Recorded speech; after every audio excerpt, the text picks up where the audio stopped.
Hey everybody, Drew here in this 2003 through 2008, this one's a 2003 Toyota Corolla. That's the e120, and I'm going to show you guys how to get all this off. If you're used to working on Toyotas, you might be a little bit stumped why your plastic pry tool isn't doing the job. By the way, please don't use a screwdriver. We're way too civilized for that with, Harbor Freight, Amazon. Get yourself plastic pry tools so you don't scratch anything up.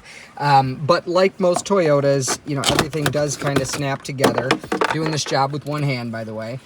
This guy comes off, and then you have, if you want to take it off completely, there's just this electrical connector which comes right off like that, pulls off.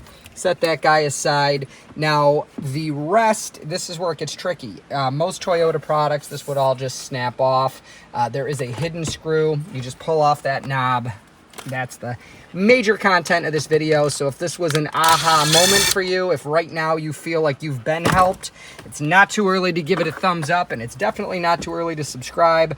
I'm still going to show you the rest. I get under here on these, get right in there like that, pop that. If you're lucky enough to have a 2003 through 2008 Corolla that still has these doors attached to it, I get about 20 of these cars a year, and I can't tell you if I've had another one. I don't think I have this year with these on, so be careful. And then these like to hang up at the top.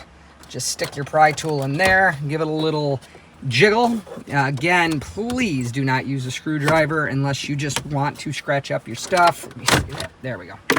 And that's off. So obviously put in your key and put it in neutral with the parking brake set if you want a little bit more access. But that is how you get through this part of the job, taking apart the dash. So again, I'm Drew. I hope this was helpful for you. If it was at all, please give it a thumbs up and subscribe to the channel. Well, this is, this car's been around forever. We have a lot of stuff on here that is like first time video on the topic. So keep an eye out for that, okay? Anyways, take care. God bless. Bye-bye.